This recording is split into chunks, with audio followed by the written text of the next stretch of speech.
Paranormal Activity, the Ghost Dimension, Batman. Tiki here, and I am in the middle of watching Batman Beyond for the first time. Dragon, tell him why we're here.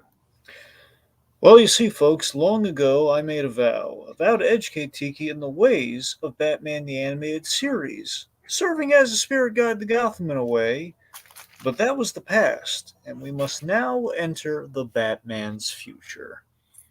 And tonight we're getting spooky because we're talking Revenant. Yeah. All right, so Dragon, this is an interesting one. I honestly think normally I would. This tends to be more my thing with the ghosts and everything and the possessions or whatnot, the seances. You know me, I'm a horror guy, so this is a horror leaning episode. Honestly, I didn't really like this episode, honestly. I'm kind of curious to see if I'm in the minority on that. I kind of don't think I am. I don't know. I just thought the framework of this was messy. There's definitely some plot stuff involving how the actual hauntings go down that I'm sort of unclear on. And there's definitely some pretty uncomfortable moments involving several characters in regards to forcing themselves onto people. I don't know. It's not a smooth episode in regards to some stuff. I feel like the Batman action is all very kind of like surface level. I will say that I do like the resolution that we get for the Matt stuff. I just kind of wish it would have been a more central focus of the episode, because it's basically like scene 1 with Matt, we set it up. Scene 2 with Matt, we pay it off. And there's like nothing in the middle. So overall, it's an episode that's got some good ideas in it. I think structurally, it's probably one of the messiest in the series so far. Curious what the general take is. So you're saying series, period, not just... Yeah. Okay. I'm saying there were some plot things in this episode that really didn't add up for me. Right. Okay, so let me give you some context on this one. So the director on this was, I'm going to butcher this person's name, Kuyung Wan Lim. Ooh, that does not sound familiar. Is that a first-timer? Yeah, well, yes, and they're going to come back. It's just this is the few Batman Beyond episodes this director has done. Basically, went from animator to director. I believe one of the Korean animators, I think. Mm-hmm. Oh, that's cool. That's cool that they're giving a Korean animator a directing job. I appreciate that. I know it's from overseas. I know a lot of the Batman crew is Korean. I can't remember if Coco is a Korean studio or not off the top of my head. That's things I know. TMS is Japanese. I think that's the thing. I just never quite looked into the specifics on that. So I'll check in on that when we get another episode by this director. All right. So the writer on this was Hilary J. Bader. Hilary J. Bader, she did some comic tie-in stuff, but also she had, as far as Batman Beyond goes, in relation to this episode, she did Golem, which of course connects to this episode in a major way, and Hidden Agenda, which is kind of a very kind of high school-y plot.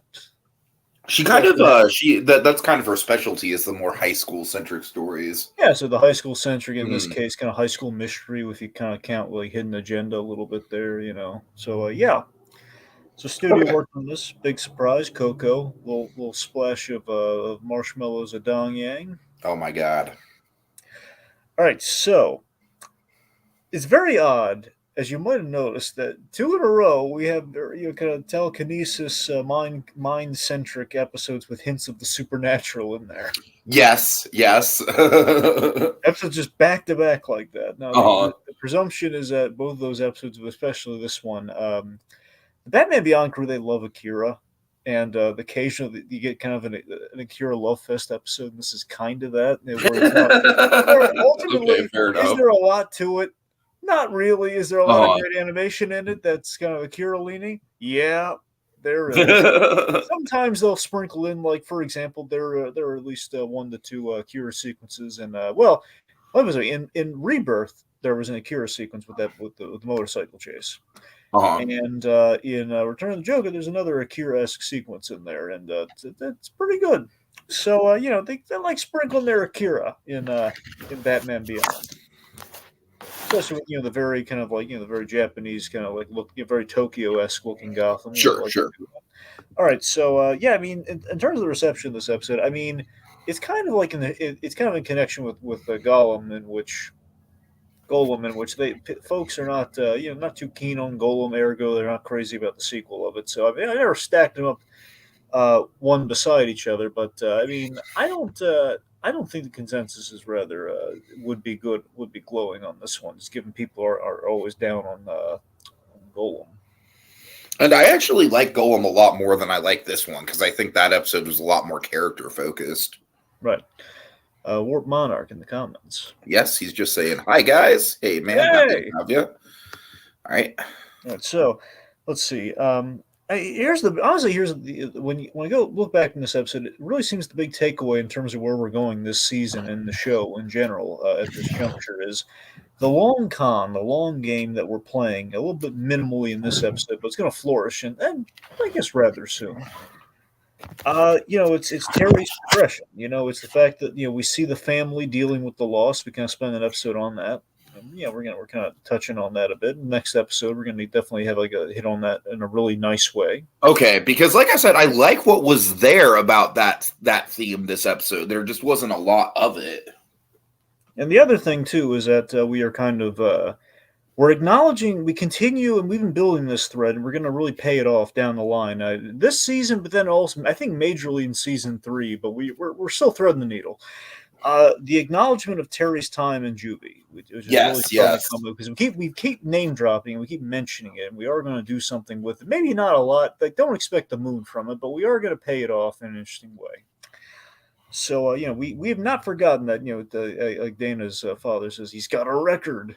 God. So fun fact too, apparently Revenant means not just the movies in which we attack Leonardo DiCaprio with bears. Right. But go ahead. But has a dual meaning, ghost and returns. So. Oh, okay. So I guess with the Revenant in Leonardo DiCaprio terms, it's like he's pretty much like haunting Tom Hardy. Like, so okay, that makes sense. Pretty much. All right. There you go. Okie dokie. So this episode starts just in a very, very high school, almost basically Dragon. This whole episode kind of has a Riverdale vibe for me. Yeah, I mean, that was the thing too. The best way I could sum it up was CW vibes. Right. Which is kind of funny, given Kids WB and the WB essentially working on the precursors to the CW. So it's kind of the CW is basically WB plus UPN. Yeah. Yep. All right, so we're at Hamilton High, and Terry and the gang. They see. It's always interesting too. Terry has a select few male friends, and we are going to see one of them very shortly. You're going to love this guy. Honestly, I don't know how you're going to respond to him. I think a lot of people like him, and they think he's funny. He's going to have an episode that's going to be very uncomfortable, so I don't know how it's going to pan out. Okay. So I think that's kind of a litmus test, Tiki. I don't know how you're going to respond to it, but I'm interesting. To see. Anyway, point being, Terry, most of the time he's hanging out with all the girls. Anyway, so Terry and the gang, they see Coach Fitz's trophies on the ceiling. My trophies! It took me 20 years to get those trophies! Yeah, so it's a question of high school mischief, like a prank, like someone got one on Coach Fitz. That would be a really good senior prank. Would be. Not quite building a car in a classroom, but Right. Anyway, so let's see. Oh yeah, so Chelsea says it's the ghost of Garrison Jacobs. It's the ghost of Yankee Jim. Sorry for all you Ralph the Movie Maker fans out there. Obscure pool. Okay, I'm sorry. Go ahead. Yes. Garrison Jacobs. He was number 1. No, I'm kidding. He's not. That was Dragon. I just want to say that was my other contender for the Holy. He was number 1. Batman. But I figured it would be a little too deep cut. So here's a bit of a plot thing for you, though, to give you credit, some credence here, Tig. I know you're going to get to it more later, but just already up front. So Garrison Jacobs, apparently we killed off a kid in the construction New Wing probably a few months back. It's not even a few months, 2 weeks back. We just very freshly, we 2 weeks ago, and this first time Terry's hearing about it. And we have this great gag, mind you, where it's like, where do you, Terry hasn't heard about this. Wait, who's Garrison Jacobs? Oh, yeah, the kid who was killed when they're building the East Wing. Where have you been the last 2 weeks? In a cave? And it's that's okay, great. but here's the thing: it's like it's not just a rando kid either. It's supposedly like some freaking like dreamboat, according to these girls. Now, like to be this fair, dude would have been super popular. Like that's the confusing thing about it. Now, to be fair, it could have been that, but it also could have been that thing where it's always that superficial, shallow kind of high school thing where it's like we all ignored him, but now that something terrible has happened, it's like it's the father. It's not the Essentially, 13 Reasons Why. No, well, yeah, there's a better example. It's the Robin Williams movie, World's Greatest. It's World's Oh Greatest. yeah, right. It's everyone making the death about themselves and like the whole thing. He had a soul. Oh God! But essentially, it's like unclear if maybe he was just kind of like a casual, kind of average Joe, and then he was deified. But he did look like. I mean, I don't know. The girls are like. I mean, what do you think? He good looking guy? I don't know. I don't know. I'd say he didn't have like any deformity, so I'm going to say, okay, No. I guess he was clean cut. I guess I don't know. Maybe he was a heartthrob, James Dean-esque. I don't know. The fact of the matter is, we pull him off the computer, and Max, while she scoffs, she's like, "Ooh la la," she's digging the dead kid. Anyway, so the whole like ghost, it's like furniture, the shop teacher's hair, what do you call that? The wind. Mm-hmm. Apparently, Garrison's a heartthrob, and the girls are giggling at it, and Terry's just like, I don't know, like us, the audience. So here's another thing that I really don't like, honestly, is like, why exactly are they doing the seance? Wait, what do you mean? Well, we cut to the seance, and it's like there's not really a lot of explanation for why they even decided to do it. You're right. We do kind of jump there, but I think it's more like a trendy sort of thing of like, hey, we're all thinking of the dead guy, and he's ghosted. I think you make the leap that okay, the ghost is around. They want to talk to the heartthrobby ghost. Oh God! However, yeah, it's just like it's just awkward because it's like it's after school. How did they even get in there? Like I don't know. Nelson got in there. Well, yeah, exactly. That proves my point. What kind of security is the school running here? Well, Tia, have you seen how much crime goes on in Hamilton High? Okay, that's fair. Okay, come on. Like, jokers can get in there anytime they want. I don't think it's that hard to get inside the high school. Right. Plus, to be fair, I mean, look, I know it's the future, so not factoring that in, our high school's really the most well-guarded place. Look, I'm just saying it's awkward. Like, I don't know. Yeah, look, you're not wrong. It's kind of like, okay, well, we're leaping the seance, but still, I mean, I don't know. Right, exactly. Contextually, I just with the whole like accepting the bed that we've made for what episode they're doing. It's like, okay, they're doing kind of a. This episode honestly might be the weakest one so far. It might be if we talk through it and we find enough to poke at. I'm always when I'm in the trenches like this, I was always looking back on what the weakest one is. It's kind of like it's kind of have to see the whole season to really make that judgment. That's fair. I'm just saying so far.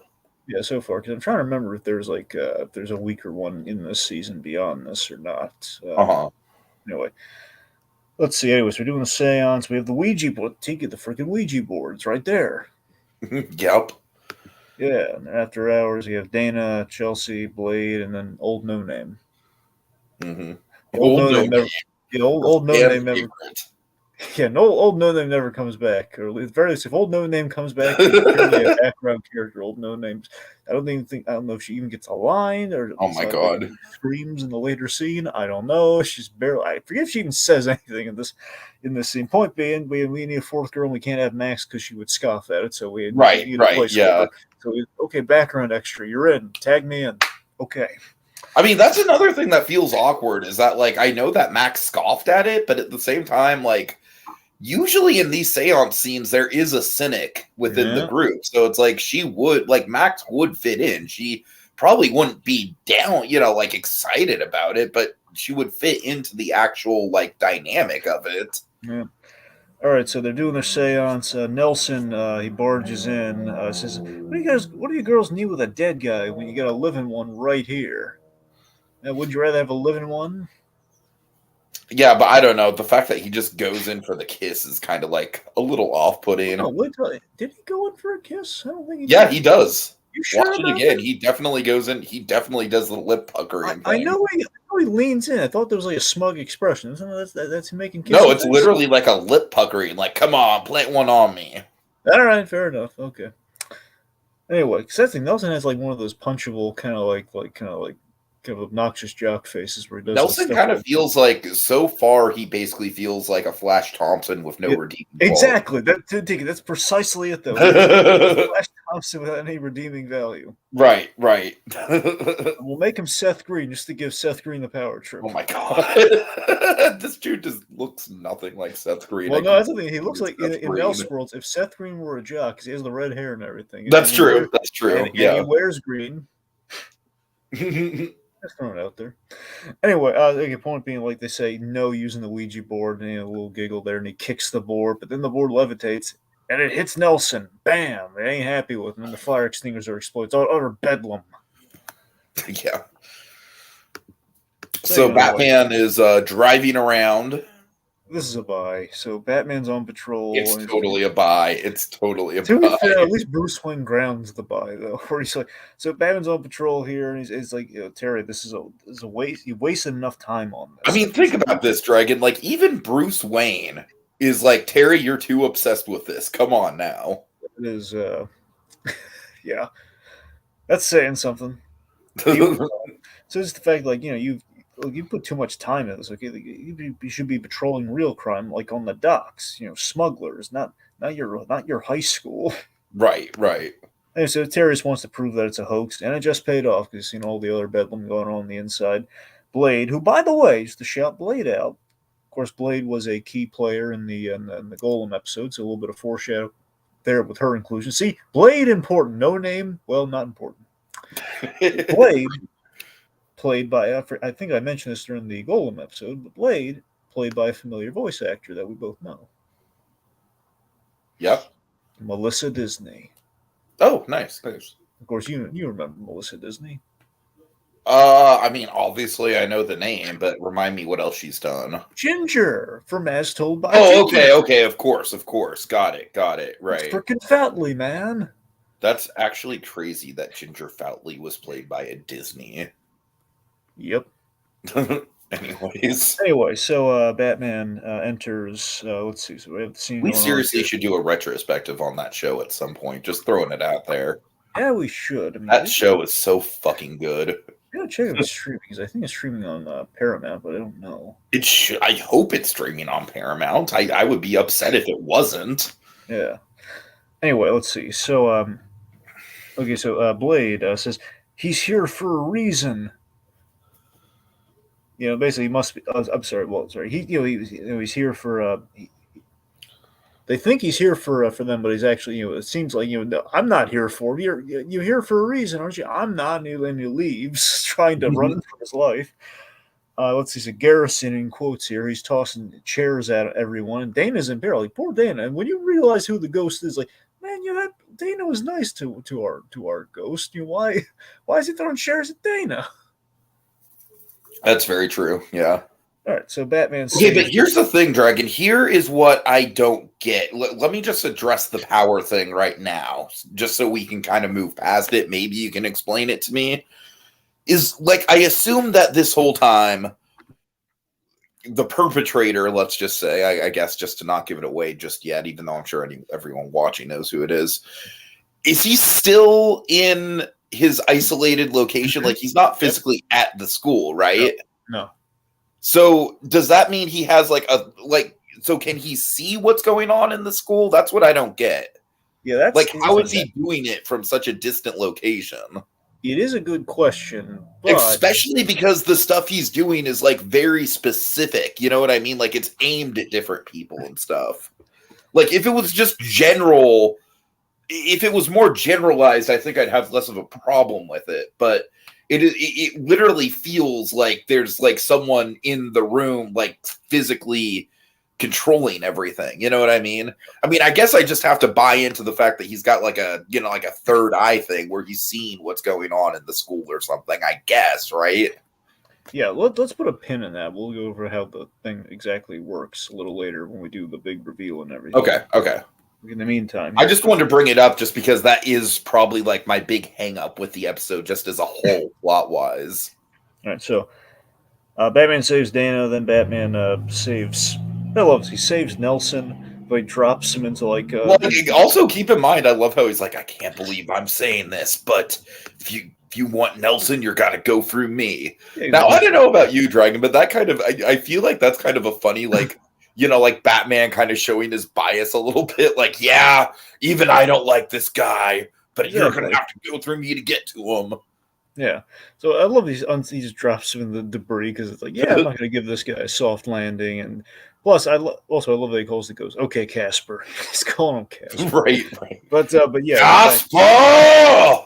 That thing, like Spider-Man would always say, like, you know, there'd be a hesitancy with Flash Thompson, but he realized he was a nice guy then. Plus, Flash Thompson's a big Spider-Man fan, though, which was the irony. He's like, he doesn't care for Peter Parker, but loves Spider-Man.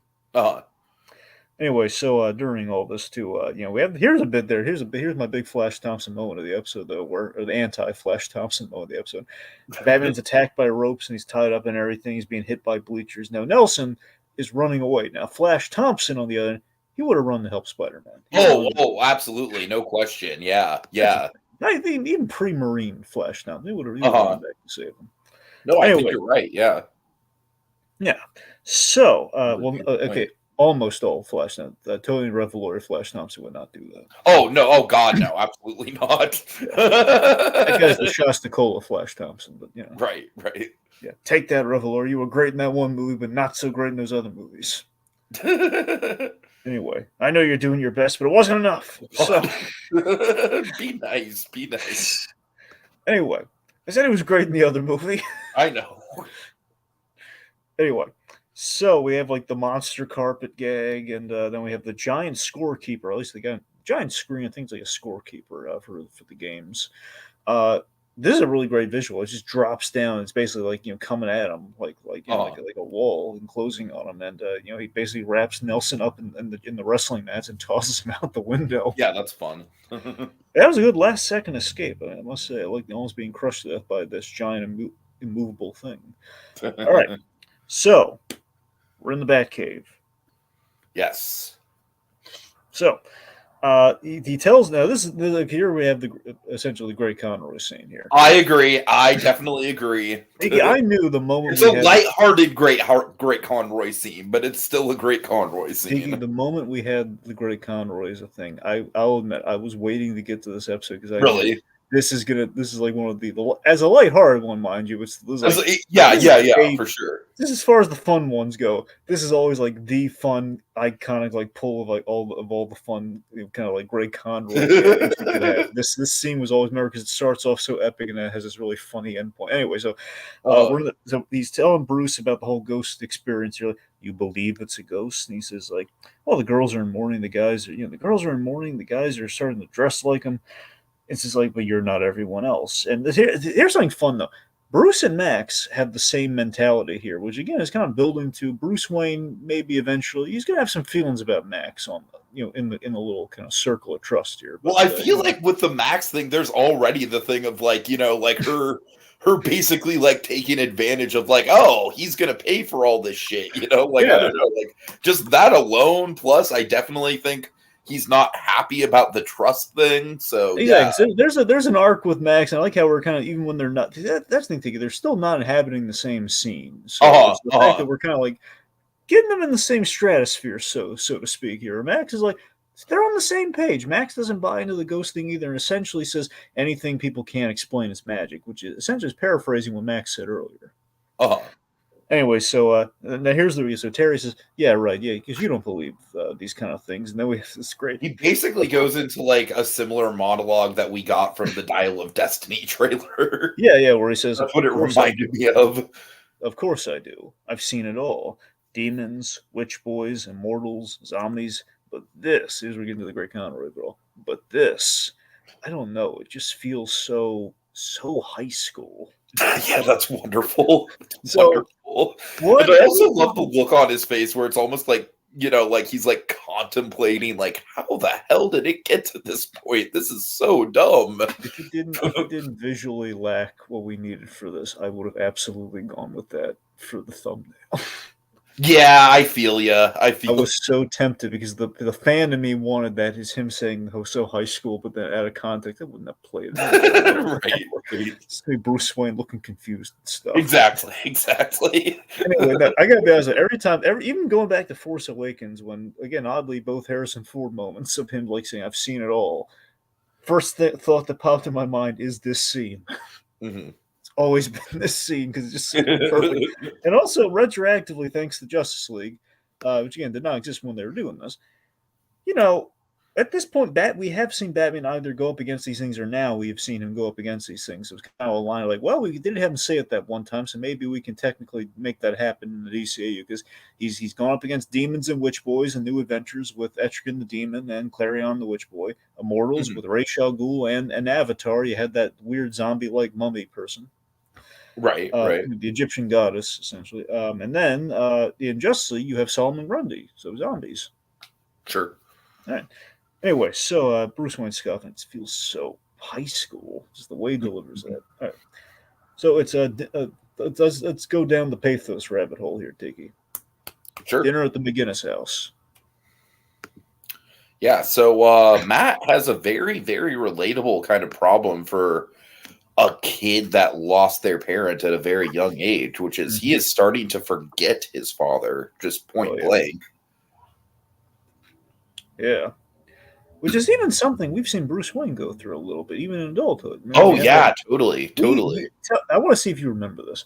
You remember in Paging the Crime Doctor, where we had that moment at the end of that episode where it's him talking to Rupert Thorne's brother. And he says, like, can you please tell me about my father? That's all he wanted, because he was starting to, he wants to know more. I definitely remember that, yeah. Because he only had his parents for 8 years, and as much as he revels in them, there is that, I think deep down, there is that fear of Bruce, like, if he forgets the reason why he's doing things, which you'd imagine we kind of flirted with in the Shriek episode, where he was kind of thinking he was going senile. At least the fear was there. I mean, imagine that son with old Bruce Wayne you have, like, forgetting his parents. That'd be his worst fear. Anyway, yes, so Matt's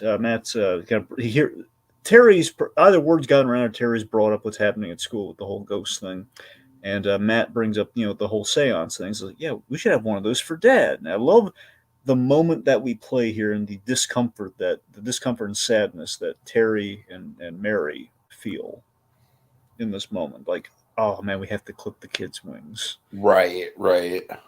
Yeah. So it's almost kind of like a not believing in Santa Claus kind of level of clipping the wings.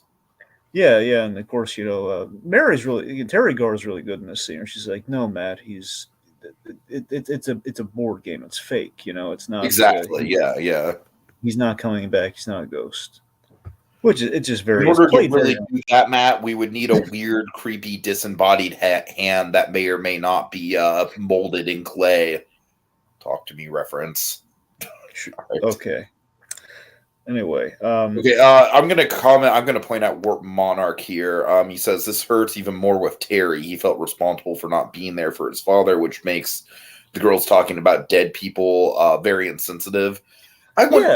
I guess, no, honestly, I can see that a little bit, especially because of the whole, like, what, McGinnis? You didn't know? What, are you fucking stupid? I mean, I know they don't know that part, but... yeah. But no, you're right. It is a little bit insensitive now that you put it that way. I mean, visually, it's kind of nice. We kind of play for comedy, but when you factor that in, it's like, there's a little bit of distance between Terry and the girls fawning over the dead kid James Dean style, Right, yeah. All right, so I'm forgetting. I mean, frankly, I think it's I think it's especially insensitive on Dana's part, honestly, to be taking part in it. That's true, especially because she has Terry. But then again, it's like she is like crushing over a fucking dead guy. I don't know, but then again, Terry did have that moment, Yeah. so I guess we're even now. And Terry's moment was a lot more heinous. It's like when you balance it, though. Terry become really bad, but Dana in the meantime, she's rat boys and dead guys, and it's a whole. Well, to be fair, the rat boy thing was not her fault at I all. know. Dana can't catch a break either. All right. Anyway. So, anyways, the point being Maddie's forgetting what his father was like. It's a downer. Meanwhile, slasher movie setting, the girls' shower room. Thankfully, we do not go the full Velma on this one. Yeah, let's just say in this moment in particular, Dragon, I very much hope that the dude does not have like a direct third eye where he is actually seeing everything. He's a bad guy, though. What does it matter? It's still very creepy. It is I know. I hate that argument, honestly. The whole Why? well, he's a bad guy. What is it? It's just scuzzy on like a real world level. That's. I mean, I don't know. I guess yeah, he is a bad guy, but it's just. Straight up uncomfortable to think about. There's an argument for both sides. There's an argument for whether he can see or not see, but still, doesn't feel like even if he can see, it's real world and it's creepy, but it's real world. Teague, that's the thing. If you were that guy that we set up in the previous episode and you had the chance to do that, I think he would do that. Sure, I hear you. I'm thinking it's in characters. So anyways, the point being, he's doing basically. I think ultimately, I don't think he's trying to torture the girls. I think really he's just trying to write that message in the shower, so he needs steam. But he's doing it kind of brutally because he turns the water ice cold, then turns it up really hot, and it makes him run out of the shower. Which, again, it feels like definitely pulling some CW kind of teen slasher stuff there. If this were Velma, those towels would fall and it'd be like a whole fucking don't even go there. Fucking Velma. Yeah. Anyway, I'm not just trying to kick Velma Wallop down. Not hard to do. No. But, anyway. You know what's funny about Velma is that I don't know how much you know about the show The Idol. That was the new HBO show, but that came along, and now that's all everyone's talking about as far as like terrible HBO shows and not Velma. Okay. So it's kind of like the buck has been passed. Anyways. Yeah. Okay, so anyway, there's a message written in the shower. It says, "I still love you." Mm-hmm. Yeah. Okay, meanwhile, this is a great gag, though. Terry said, invisible in the girl's shower. Why didn't I think of that? Yeah. Anyway, so he was joking, but, so Terry, let's see. So Terry uses the school's computer and does a little detective work here. He's making Bruce proud of his boy. Oh my god. Yes, he is. The boy's doing some detective work, Tiki. Dragon, is this the most detective work we've seen Terry do so far? I want to say it is. I mean, I think maybe successfully, because remember, he has done, like, here and there, he's been doing detective work, and this is, like, so at the very least, this is the most unprompted he's done detective work. Before, it was like, okay, Bruce is out of the equation, I got to find Shriek, so I'm going to do my undercover work, which then he got found out, so it wasn't great. Yeah, he's been getting there. He is getting smarter as we're going on, so this is a big boom here to show Terry. He's doing detective work on his own. And he uncovered who the bad guy is. He's kind of seeing what all these elements have in common. Blade is in the shower when the message came up, in connection with Nelson, who's been the prime target. All the the jockish kind of like the shop teacher and the Coach Fitz hated all of them. The one thing they have in common, this person would have a grudge against all of them. That is Willie Watts. Oh yeah. Yeah, the real good clue, by the way, I think I glazed over, was the fact that Blade and Nelson broke up after what happened with Willie Watts, and that's how he really had an inkling as to what connected everyone. So it was good. It was good plotting in that regard. That was good plotting. Okay, so Terry. Now here's again big character moment for Terry. This is the first time he's returned to juvie. So I don't want to give the first time he's, as far as we've seen, he's returned to juvie. So Terry has returned to juvie here, and the guy I love this guard, by the way. How great is this guard? I mean, he just seems like kind of like an everyday Joe sort of doing his job, has some sort of some sort of empathy for the situation, but is still like, no, that kid is a creep. But it's weird that we don't get any visitors for him. Yeah, it's the fact that he's not in lockup. It's like where he's right, exactly. He's not like, oh man, I hate these freaking kids, man. Right, yeah. But he's a guy where here's the thing: he's all business up front, which we need to exposit really key plot points for what's about to happen. But also, at a moment, I always love that in this episode where Terry says, "I've been here before." And I think the guard kind of susses that out, and I'm like, Yeah, he gets it. Okay, I don't have to really spoon feed him here. I'm going to walk through what I need to say. I'm obligated to say, like, all business saying, uh, you know, um, basically, everything you do is going to be monitored. You have 15 minutes, and he says, "So you here to see Willie?" Yeah, no one sees Willie, but that little smile he has, like, "Yeah, you here to see Willie's been casual chit chat on his way here because he's genuinely curious." Anyway, so yeah, no one calls or writes, not even his old man, which is really sad. Which, if I remember correctly, his old man was kind of a dick, right? He was, and I think, oh yeah, he was, and you know what tracks really nicely at the end of the Golem episode. They have that bit Uh-huh. where at least he's not a wimp anymore. So True, the yeah. road to repair, definitely the father was supposed to take an active role there. It seems like he slacked off of that, which probably inflamed this problem. Mhm. All right, so anyways, he mentions that everyone's afraid of Willie. Everyone's a little afraid of Willie because no one's visiting him and everything's like skinny Willie Watts, and then we reveal jacked Willie Watts. Swole Willie Watts, as the There kids you would go. say now. As the kids in the future would say, yes. No, as the kids in current 2023 would say, unfortunately. All right, fine. The swole Willie. When you God. say it like that, it sounds terrible. I know. Look, I'm not a fan of that phrasing either. Anyway, so Terry and Terry and Willie here, they're having a little visit. I'd like to shout a little thing out here. The common area, the little visitors room, it's quaint. It's comfortable. Oh God, right?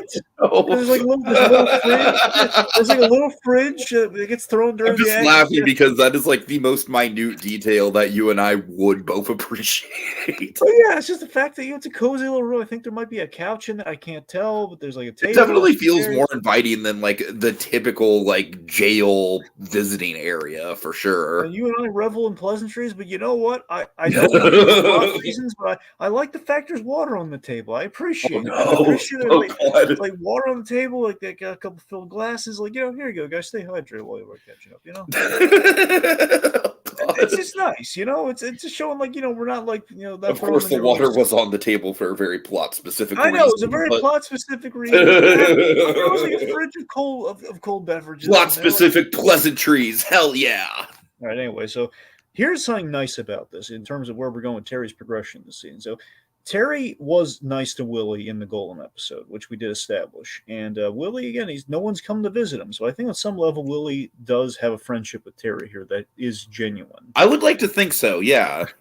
And now here's the thing. Terry is there with an agenda. Now he suspects Willie. I mean, I think a part of him is hoping that it's not him. So I think it's not entirely like an agenda that he's showing. I like to think it's mostly an agenda, but he is showing up there because he was friends with Willie. Maybe he's hoping this isn't the case, but he does have a hunch, and it does make sense. And Terry's smart enough to come in there expecting, oh no, can't possibly be Willie. So I think there's a little complexity there in that he is looking at the humanity of Willie here, maybe trying to dissuade him, but as Bruce is going to point out later, a little foolhardy in the way he went about it. Anyway, so again, Terry relates to being in juvie. So again, this is kind of the closest we get so far to a rehabilitation story in Batman Beyond, where second to the Mr. Freeze episode, obviously. Not in terms of Terry doing this more so. Terry kind of seeing himself in Willie Watts and being someone who is sent to juvie who might be able to do better for himself when he comes out. Mm-hmm. But again, seeing the writing on the wall, this guy is probably literally the guy who did the writing on the wall. All right, so he says, yeah, I'm getting out in 2 weeks. I'll be out with good behavior and everything. He's like, well, hey, here's the prom. He says, yeah, if they ever get the gym fixed in time, how do you know that? And Terry being really smart here is like, how'd you know that? No one comes to see you. And then he tosses the glass at him, and he stops it in midair. So yeah, Tiki, to your other question. So I suspect, because of how the golem worked, he has like a link where he can see things through. I speculate technology, but even if not technology, I think he can just sense things, kind of like the psychic link that he had with the golem. So kind of like a shining almost. Yeah. And I suspect it's something like that, but if it's not, then he is basically going off feeling more than he is sight, so he can feel these things. Probably a dark void. So those are the two ways I think it could possibly work. Otherwise, yeah, it's they're throwing logic out the window. I mean, if they really wanted to like lean into the ghost angle, they could kind of do like astral project. I mean, well, yeah, but then it's a technological thing. I don't think you can really like. That's true. That's true. Yeah. However, I will give you this though.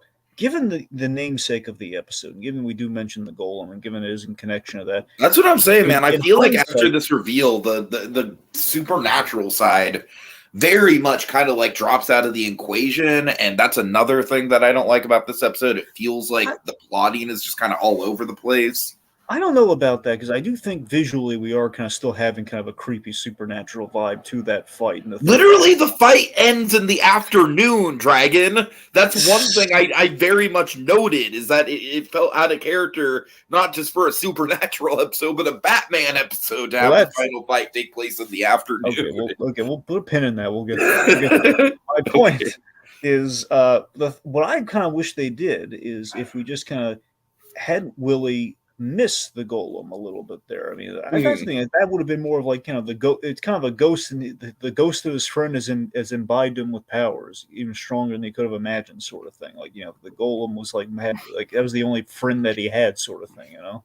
Sure. So just kind of mention in passing, a gift from my friend the golem. Yeah, that's about all we get. No, it literally is just like a quick name drop, and that's it. It was kind of important last time. He was crying over that thing too, so I don't know. Anyway, so he's saying, you know, like, I'm just gonna. Well, why don't you just break out of here if you have these powers? Like, what? And then everyone would know. I can just walk out of here with powers and everything, unless you drop a dime on me. Essentially, this is like, nah, I know how to keep a secret. And this is really clever too, because Terry knows he doesn't have to rat or anything, because again, we set up everything's monitored. He's outed himself. Mm-hmm. Because of the ego there, and he shakes hands like, I know where you live, which is a bit of a threat though. But again, he's not worried about it, because again, he's about to be caught. Well, he thinks. Anyway, so they come in, they're about to lock him down and everything, but he escapes. He's throwing stuff around the room, and I love that Terry's making that the rehabilitation plea, like, Willie, stop now, stop! They'll never let you out. He leaves. And Terry, you should have stayed out of it. It would have been cleaner for you and for everyone. Which, if I remember correctly, again, I kind of wish I would have rewatched the Golem episode before this, but wasn't there a moment that was kind of similar to that? Like, come on, Terry, you should have just stayed out of it. I think with Batman more so. I don't think it was okay. That makes sense. Yeah, I forget if it was explicitly said. It was definitely there visually. Like, Batman kept getting in the way, but I think it was said to Batman. Regardless. Okay. Yeah, that's the thing though. I like that he is saying that, he still like he liked Terry. He didn't want him to betray him like this. So it really hurts Willie, and he's going for broke now. Like, yeah, I'm going to get that Nelson Nash. I'm gonna kill him in his little red car. Oh my god! All right, so let's see. So after this, we're in the Batcave. Yep. Bruce Wayne calls out Terry's really dumb plan. Yep. But I love it. It's just Bruce. The writing of this episode is a little iffy. I do like that we call out the trope of like confronting the suspect, which you see in every procedural ever. There's a very quick moment with Bruce Wayne that I thought was adorable in this scene. It's where Terry's like, "Oh, obsession, that's your area of expertise," and then we get like it's nonverbal. It's literally just like kind of like him, like almost like twitching his eyes a little bit, just a close up on his facial reaction to that. Like, shit, he's right. But it's Batman 101, because the best thing about the Batman in relation to his villains is that they all, Batman included, obsession is the cornerstone. Obsession is the connecting point between him and all of his bad guys. Joker's obsessed with Batman. Batman's obsessed with preventing the tragedy that created him. Poison Ivy with the plants. Harley Quinn with Joker. You get the idea. So, anyway, also I love that, Bruce saying, what did you expect? What did you think was going to happen? Right, exactly. So he gives Terry the tranquilizer injector device, and it says, like, he'll, like, if he shows up, he'll show up.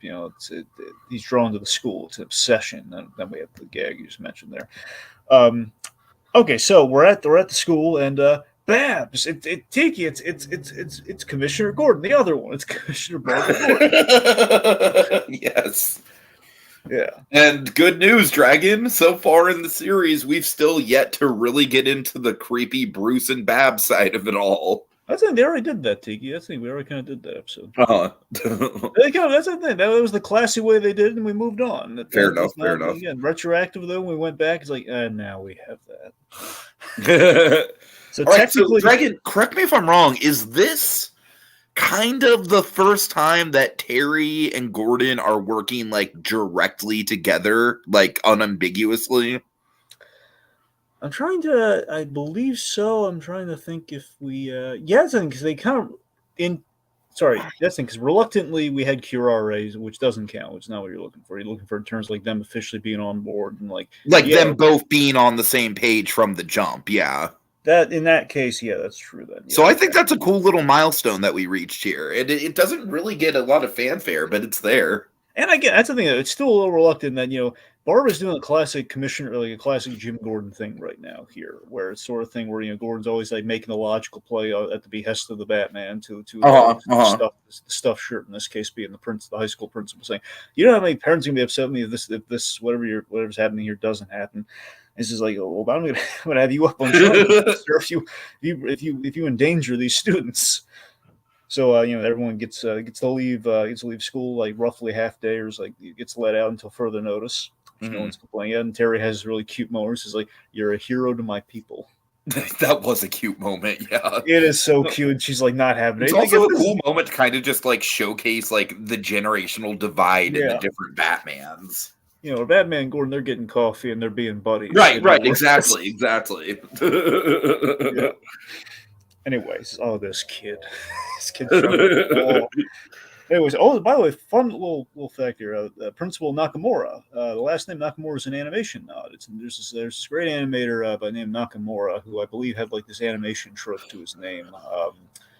I meant to look into it a little bit more, but yeah, it's a little animator. That's where Hiro Nakamura came from. I gotta check, Tiki, but there is a slim chance that it's could possible. Be. It is possible.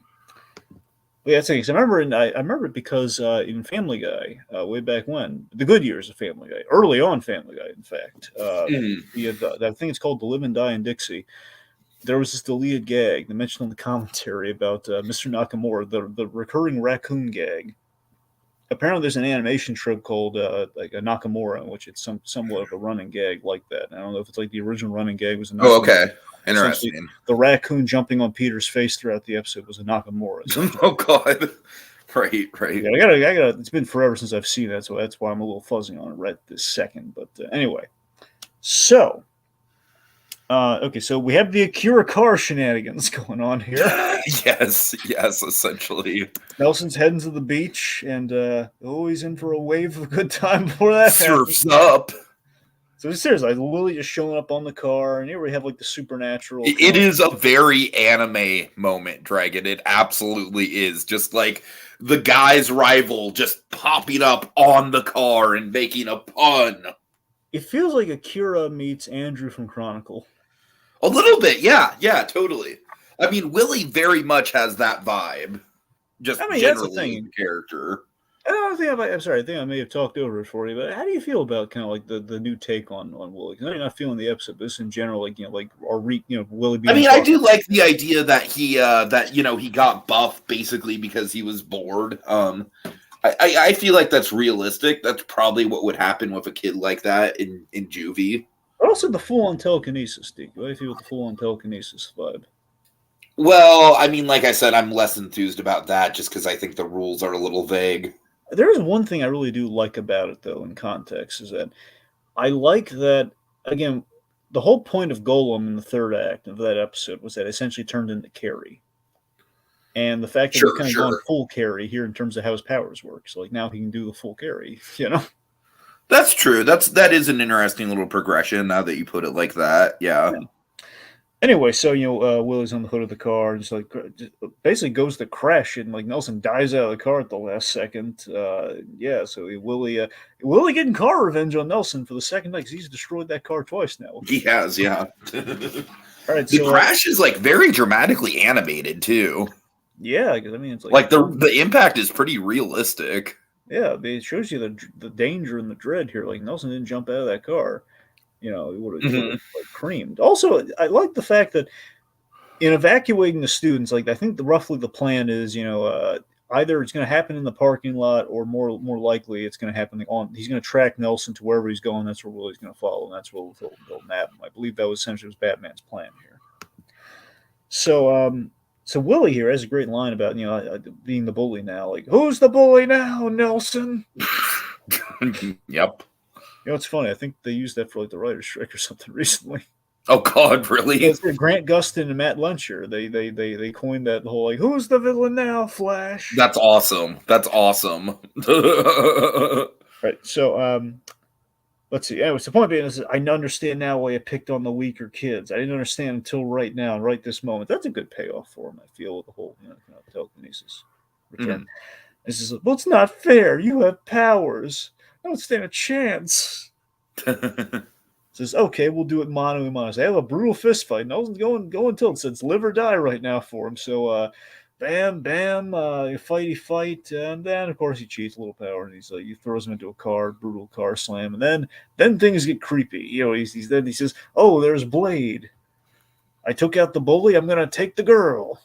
Yeah, I mean, this is very much like, definitely worse than the Nelson thing. It's very much like, hey, I'm just going to force myself on you. Yeah, brings her there, and he's going for the kiss. Thankfully, though, I love it's funny that, of course, in the modern context, you look at it now, it's like, oh, God, it's an icky, kind of creepy, Me Too moment. And then Batman's going to interject, and like you could almost like clip that out. This is Batman's response to the Me Too stuff. Like, I'm going to stop that stuff. Right, grabs him, he's about to inject him. Inject him with the trank gun. But yeah, it's Batman swooping in. I will say I do like the animation on Terry like just being completely out of control with the with the arm and stuff, and him getting held back. I think it is like the physics of it are very realistically kind of like intense. Yeah. Oh, for sure. Yeah, he destroys that trank gun. The trank. Right. Let's see. So before we get into the action, the ending here, we have comments from Warp Monarch. Yup. Let's see. He says, lying about Willie's dad is meant to suggest either he's dead or left the country. That's the thing, because it is unclear what happened to Willie's dad. And if he can do all this to Nelson and company, it's who knows what the first stop might have been. I suspect it was Nelson the father's fine. I don't think he left the country. I just think he hasn't gotten to him yet. That's what I think happened. But and then, I mean, what stops Willie from enacting revenge on his old man? I mean, I think Bruce Wayne kind of answered that question. The high school is his obsession. Yeah, there you go. So because of that, I'm thinking it's either his first stop or, who knows? Okay, so let's see. So we have Batman. Okay, so we have this Batman versus the Flag, and then Batman versus the Flag pole. So we're throwing all sorts of stuff. So yeah, this is where we have the thing. We can get away with this. Here's the thing.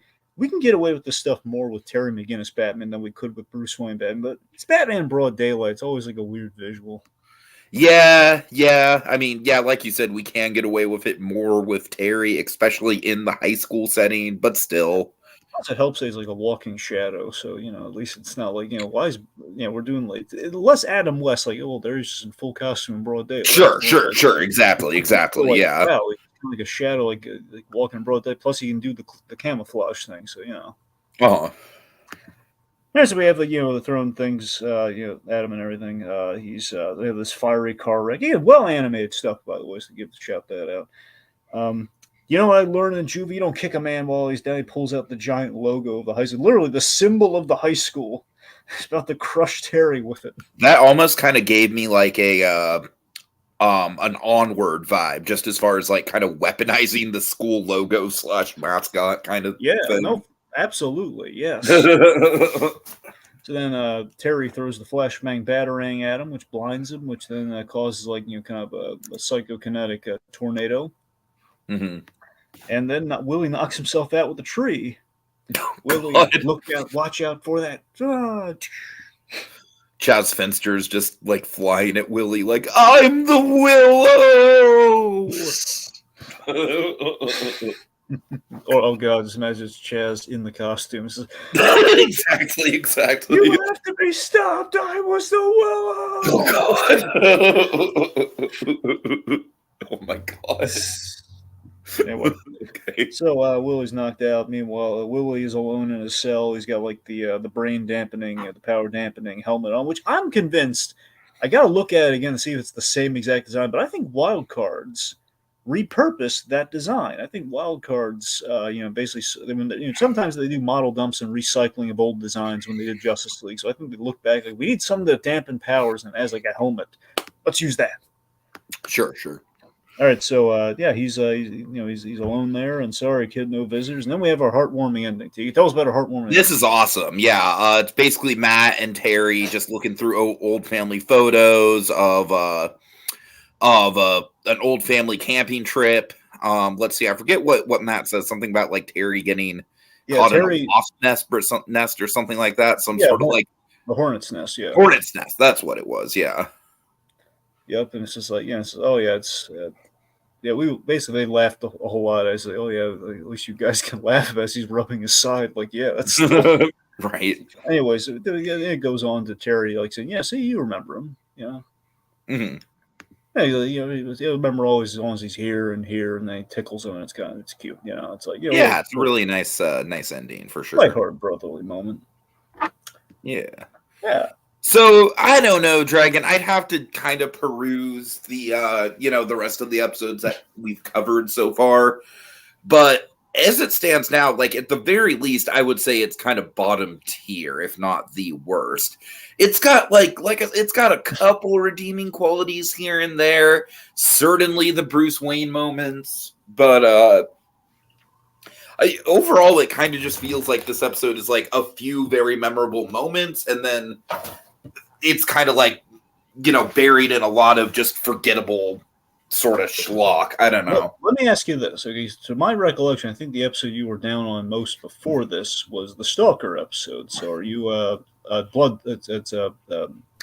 Bloodsport. So are you down more on Bloodsport than this, or this more on Bloodsport? Maybe Bloodsport, just because, like I said, this one does have a few good moments in it. Okay. But it's still pretty bottom rung, I think. Honestly, stuff we've done so far. I never measured Golem and Revenant against each other. Like I said, I think Golem is far better. That's the thing. I mean, for me, the point being, just the Willie Watts story in total was always one that was always very low on the totem pole in terms of ranking the Batman Beyond. I know. Oh, you know what? I just remembered. I know. I'm going to have to see how it stacks up when we go through with a fine-tooth comb. There's an episode in, season 2 and 3. See, at a certain point in season 2, we digitally clean up the look of the show. And because of that, it blends with season 3 a lot, because season 3 is all in that style. So I believe, I'm gonna make the assumption that season 2, which is where we're at right now, eventually we're going to get to this episode, which I think, if memory serves, is going to be the worst episode of all Batman Beyond, which is going to be... I think I just gotta see if there's any if I remember as clearly as I think I do. That episode's just not good at all. There's like nothing. Right. There's no redeemable Bruce Wayne moments. Yeah, it's one of those episodes where I struggle with. I have to assume Bruce Wayne's in that episode, but remember, there's roughly 5 episodes. There's like 5 episodes period in the show that Conroy is not in. So I know we've hit 1. I don't think we've hit another yet. But anyway, so. Overall, this episode, I mean, I like the whole Carrie angle with it. I like the, I like that. I love what we're doing with the McGinnis family. The episode does have those redeeming values, but overall, it's just kind of it's kind of forgettable. It's a forgettable follow-up at the end of the day, which is forgettable follow-up with a very memorable Bruce Wayne moment. Yeah, that's the thing. Because I can always pull out that Bruce Wayne moment. It's always the thing. I remember the clip in the moment before I remember. Oh yeah, it's that episode. Makes sense. When you get high school, like, which high school plot do we attach to? Like, oh right, the ghost. It's also a shame that we gave this episode like a really cool title, like Revenant, and it's not like it's not like a big villain coming back necessarily. It's like it's just Willie Watts. It's the Golem guy. Right. Anyway, all right, take us out, Dragon. Communication. What should we think? Oh yeah. Just really quick. Thanks to Warp Monarch for joining us in the comments, of course. All right. No. Communication crisis. A plague of gibberish. Animals gone wild. Can the Batman stop Shriek's reverberating revenge? Will Terry make the ultimate sacrifice for Gotham? Tune in next time to find out. Same animated bat time, same animated bat place. On the next visit to Batcave Beyond with Babel. This feels so high school.